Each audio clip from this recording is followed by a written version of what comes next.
Hi guys, and welcome back to my channel. My name is Johanna, and for those of you who are new here, welcome. And for those of you who are returning, welcome back. Here on my channel, I do planner and planner related videos, DIY tutorials, budget videos, and the occasional new release video of items that I've listed to my Etsy shop. And if that is of interest to you, please consider subscribing to my channel. And if you hit that little notification bell, you'll always be notified of when I load a new video. Commenting, liking, and sharing this video on your favorite platform does help my channel grow and is truly appreciated. All right, so we are in the next lesson of our lettering series, From a Beginner for Beginners, as I do in most of these videos. If you have any sort of experience or any of the fundamental basics of hand, modern, brush, calligraphy, lettering, and all that, this series may not be for you. We are just learning together, and so I started the end of July of this year, and so we're just really just progressing along together. Now today I thought I would be talking about connections between one letter to the next, but I think I'll actually do a troubleshooting kind of video. So just to catch everyone up to speed, this is my DIY lettering workbook. Eventually, I would actually like to work in these, so that's the goal. But right now, we're just learning some of the basics, and this is something that I put together. I took them off the disc-bound system. If you're interested, I'll have that link in the description box below, and put them on disc just because if I can, I'm going to put everything on disc. It just makes it easier to work in. And then this is just a Happy Planner notebook that I converted to hold the other workbooks, and I'm just going to pull these out. I'm hoping this is enough paper. Now, what I tend to do is once I'm done, I don't work like this. I actually flip it over so that I'm always working where the rings, even if it's not on the discs, are on the left side. I don't know, I just find it easier that way. So when you're looking, when I'm flipping, that's why things are upside down, because I just tend to work on the back side, but not in the way that you would think. I mean, it doesn't matter when it's off, but it's just how my mind works. Now for today's lesson, or for today's topic, what I want you to do is I want you to do your big E at the top. That's going to be the same. Actually, I'll just finish this one up because we'll end our lesson on this page. And so that's our big E. Today is the 26th. Sorry, I had to look. I thought it was the 26th, but I wasn't 100% sure. So yeah, today's Saturday the 26th, and we're also going to do our letters. E, F, G, L, M. Nope. I'm trying to do it without saying it out loud, because I should be able to write my letters, the alphabet, without singing it in my head. But clearly I can't. So GHIJKLMNOPQRSTUVWXYNZ. That's why I normally do it before you guys are here, because of that. But I don't want you to practice anything. You know how we were doing upstrokes, downstrokes, blah, blah, blah. You're not going to do any of that right now. In fact, I don't know that we're going to do any of that during this lesson. But what this lesson is going to be focusing on is just some things that I've read in the comments and some questions. So for the first one, what we're going to be talking about is the wear and tear on your nib. So if you do have brush pens, depending on what you have, I have the Mildliner brush pens, the one and only Tombow pen that I have, a Kuretake, a Pentel Touch, a Memento. Yeah, I think those are all the ones that I have here. Regardless of what kind you have, and regardless of the firmness of this, because this is a little bit more firm than this. These small ones are a little bit more firm than this. The nib is sort of done in like a slender cone shape. And so what you want to do is you want to maintain that cone shape. But if when you are working on your downstrokes, you only ever keep your pen in one position. So if you notice how my liner is facing you guys, so if I only ever work that way, eventually that nib is going to kind of bend because it will remember the pressure. So what you're going to want to do is start whenever you're doing your lettering and have whatever pen you're using, have something that you can see towards you, and then just slowly turn it as you're making strokes so that you know that you are not hitting the same position on your pen, and just keep doing that. Now, because we're doing rows and rows and rows and rows of things, you're probably getting a lot more wear and tear on your pens than you normally would if you were just doing ones and twos, if you're just doing some lettering for your planner or whatever. But I mean, because you might just get comfortable, like, okay, I'm always going to do this and I'm not going to rotate it, but then you're going to notice that your nib will bend, and so that's one way that you can help protect that. Okay, and we're actually going to talk about the nibs in just a little bit, but I also wanted to talk about paper. Now, unlike a Papermate Flare, which has no flexibility, basically it's just a felt tip pen, and you write in whatever, it's good, so it doesn't matter what paper you use it on. With a brush pen, even though it is pretty sturdy, it is still more fragile because of that give. And what you want is you want to make sure, and I don't know if you've ever noticed, but when I zoom in and out, I'm actually doing that during editing. So if I really want to zoom in, I have to bring this up to you. So what I want you to notice is the lines on either side are crisp, but once you start to fray your brush pen, that line will become less crisp. So you really want to avoid that happening. You do want to maintain your pens as long as you can, because I mean, some of these were inexpensive, but still it's money that you're buying for just using it for one thing, which is lettering.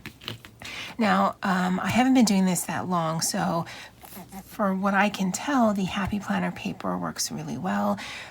Copy paper might be rough. Watercolor paper definitely is rough. When I watch people here on YouTube, they generally either have their own products or they like to use the Rhodia paper. I don't know. I don't have that, so I don't know what the quality is. I would think my Erin Condren paper would actually be a little rough because it is heavy duty, but it doesn't feel as slick as this. So I just wanted to point it out. You can use whatever papers you have available to you, especially if you're learning this skill, but just know that your paper quality can affect the amount of time that you're going to be able to use your pen. So I wanted to point that out just in case you weren't aware of that. And the third is how to, and I'm trying to think about what it is that I want to talk about, but it basically has to do with turning your nib, I guess.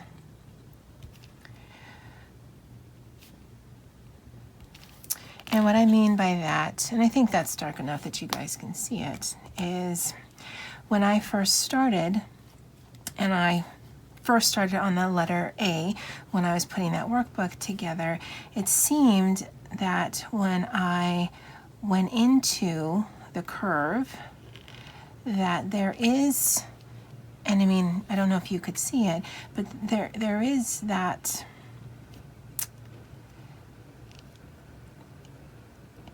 your pen is bending in a strange way, especially if you are right-handed. So when you're going into it, I don't know if you, again, I'm going to zoom in when I'm doing this, but I don't know how much you can see it, is you go in And basically just the tip of your pen, even though you've got the entire broad space of it, only the tip of your pen should be hitting your paper.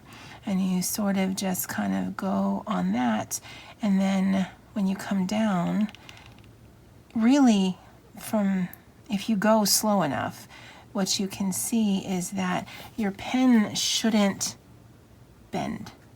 Your point shouldn't bend like that to make the turn.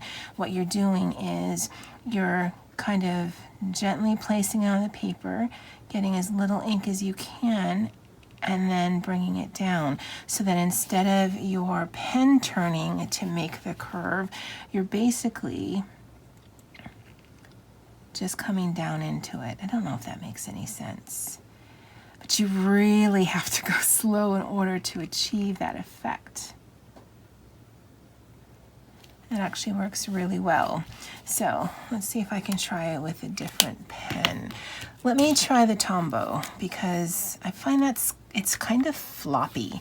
It's if you don't have one, or if you don't have a variety of different pens, that may not make any sense, but it makes sense to me where some of these are just looser than others. So let's see, without going slow.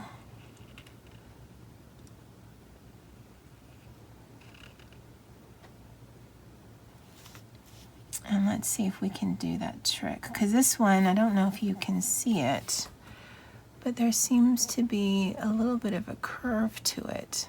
Because I think I've used this for coloring. I haven't used this for lettering. Oh, and it doesn't go through. That's good. All right, so let's keep it parallel to the top of the page. Put the tip gently down, and then just kind of come into it. Now, as you can see, it does make it so that is a weird transition. And what I was talking about earlier is you can already tell that this pen is frayed, because you can see by the edges there. I don't know if you can even notice it on the pen, but it isn't one smooth, slender, coming to the point. I can actually see some fraying from what I'm looking at right here. So that's kind of what you want to avoid. I mean, it just does make it look a little bit messy, but if you're practicing, then just use those pens, the ones that are already kind of junkified. But yeah, if you go slow into it, then really what you're trying to do is you're trying to avoid your pen bending. You really want to use the curve of it and then come down and then go back up and then come down like that. Now, I was watching Kelly Creates, and she's my pretty much go-to. And what I would recommend is for your ovals, and just basically draw ovals. In fact, you'll probably want to draw them a little bit farther apart. And this is just a regular ballpoint pen. I'm not exerting any different pressure. I'm just literally just making ovals.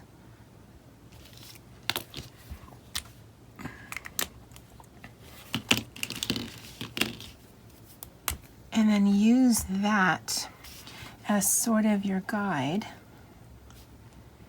to make your A's. So, and there are two ways that you can go into your ovals. You can come down hard on the side and then come up light, although you will have that gap. Or you can use this, and because what we want is we want to come around the oval. You don't want to actually go in like I did there. So you go light, and then you bring it down, and then you bring it up and you connect it. And again, we're trying to put both very little pressure but a lot of pressure on it. And what I mean is, I actually want to make sure that my pen always stays pointed always that way. I don't want my pen to start curving. Now I'm taking advantage of the width of the pen to do that, but the point of the pen should always be facing that way. It should never come down And again, it's really hard for me to explain. It's just, if you're always keeping your hand like this, and I don't know if you can see the pen, it is staying so that it's always facing that way. The pen doesn't come down that way. It doesn't go up that way. It actually just stays like this, and I'm just making it do the letter that I want. Because I'm looking at the pen tip. I'm not looking at anything else right now. So if you concentrate on making sure that your pen is always facing that way, it doesn't go that way, it doesn't go that way, then it might be easier not to get a bend in your tip. Because the base of it, unless you really lean into it, I don't know that you're going to be able to destroy that. But the tip of that really is going to get the most wear and tear. So going in, and then coming around, and then easing up, and going around. So again, bringing it down. And obviously, if you go rather slow, you can get some good contact with the paper. Yeah, so what you may want to do for your ovals, if that is an issue, coming into it, then going down, then coming back up, then you may want to practice that trick where you do it with a regular pen and then work around that.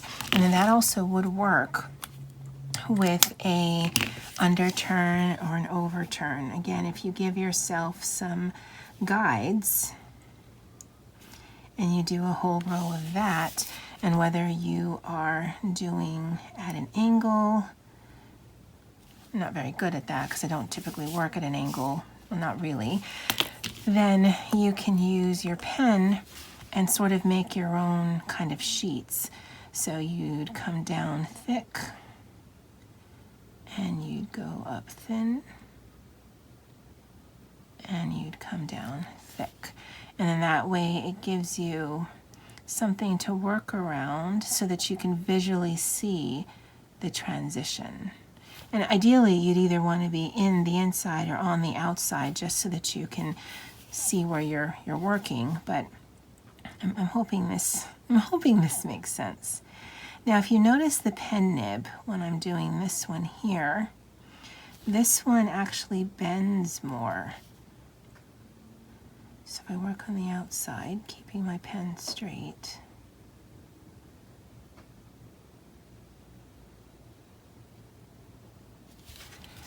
yeah, I don't know if any of this makes sense, but if I'm hoping that if you're running into problems, that some of these do make sense to you.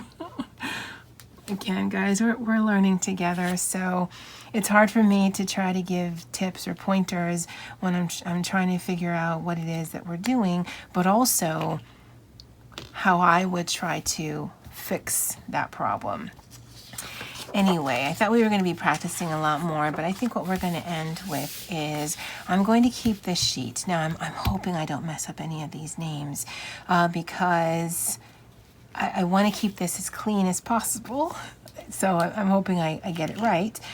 But I'm going to add Christy here because she's the first name that I practiced. And now that we just did that, I'm really trying to focus on the nib rather than the letter. So yeah, I don't know how well this is going to go. And then we'll come up and down and into the R. And like I talked about last week, when you're doing an R, what I'd recommend is have that first little hump come up higher than your middle section here, and then come down, and then come down, and then up. And we're going to go right into the S, and down, and connect with our T, come up, and down into an underturn, and then up like that. So we're 2 for 2, that's good. And then I did Terry's name last week when I did Latresha's. Do I only have greens? And so we'll do that one again.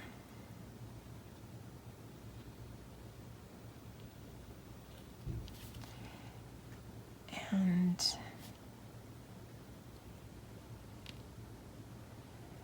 come in with the R straight up and over, and then down, and then down, and higher, but the same as the other R, and down, and then down, and then down again. I don't want to have this look Christmassy, so we're going to do the final name, which is Kelly. So again, I'm thinking the K starts out the way Ks always start out. We have not gotten to that point yet. So down, down, and down. And we're gonna come up.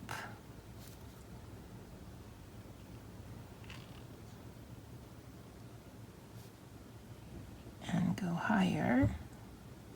Oh, Kelly. Sorry, I was just about to make an R. All right, let's see if we can fix this. Ugh.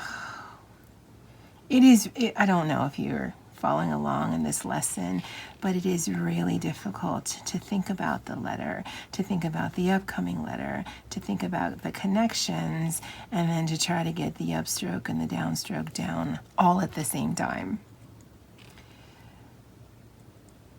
And down and up. I maybe shouldn't have started with that connector there, but at least they're all spelled right, ladies.